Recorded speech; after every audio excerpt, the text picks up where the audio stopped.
Hello everybody, my name is Tobias Schneider. I'm a PhD student at the Glasgow School of Art and a research assistant at the Stuttgart Media School, and today I'm presenting you our research, Increasing the User Experience in Autonomous Driving Through Different Feedback Modalities by our team Sabir Gelal, Steve Love and Ansgar Gerlicher, and this research is part of the FlexCar research project of the ARENA 2036 Research Campus.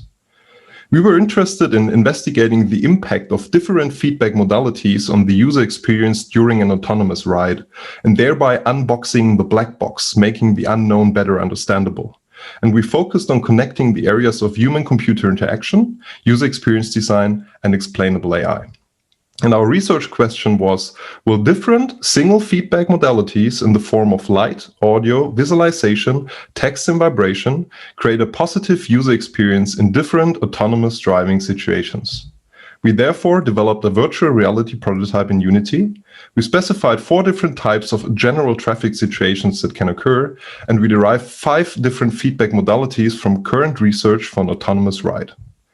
Regarding the driving situations, researchers and automotive employees came together for a design workshop at the ARENA 2036 Research Campus, and we identified 4 different general categories of driving situations. And they can be proactive and reactive, and they can be non-critical and critical. So for proactive ones, this means that the autonomous vehicle has sufficient reaction time for a situation that does not or does endanger human health or lives.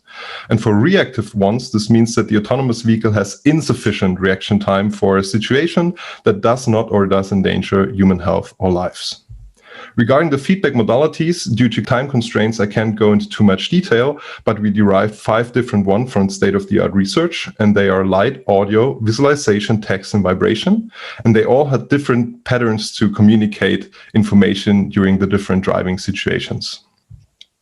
Here you can see some impressions of our virtual reality prototype. On the top left, you can see our shuttle. It is based on an existing one, the Orly. On the top right, you can see a tester taking place in the virtual reality test.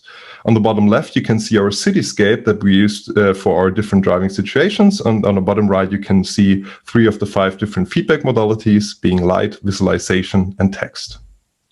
We created 4 VR prototypes for each situation, so proactive, reactive, non-critical, and critical.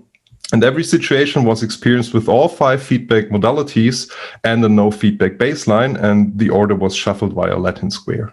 And our focus was on situations where the autonomous vehicle comes to a stop to solve a situation. Our study was a mixed method within subject design study with 22 participants, 12 female, 10 male, and an average age of 28.36 years. The 22 participants experienced the different autonomous driving situations in virtual reality and the different feedback modalities, and they were asked to think aloud during the test. Afterwards, they had to fill out the user experience questionnaire short and conducted an unstructured interview. And after that, we asked them to rate the different feedback modalities. Regarding the results of the user experience questionnaire short and the think aloud, light and visualization were able to create a significantly increased user experience compared to the no feedback baseline. And 18 testers said that light was perceived as useful and understandable. However, 12 of them said that it did have too many gradients, so it was a bit too complex. 7 testers said that visualization was perceived as helpful, and 8 of them said that it is reassuring to see what the autonomous vehicle sees.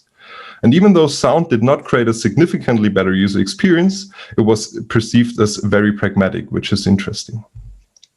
Regarding the feedback rating, testers preferred softer, less intrusive feedback for proactive situations and a bit more prominent feedback for reactive situations. In this case, it was light and visualization for proactive and light and sound for reactive situations. We then also asked the participants to tell us their desired feedback modality pairs. And once again, softer, less intrusive feedback was preferred for proactive situations, and more prominent feedback was preferred for reactive situations once again.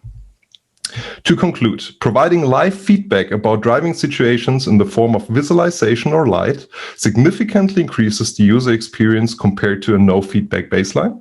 Softer, less intrusive feedback is preferred for proactive situations, and more prominent feedback is preferred for reactive situations.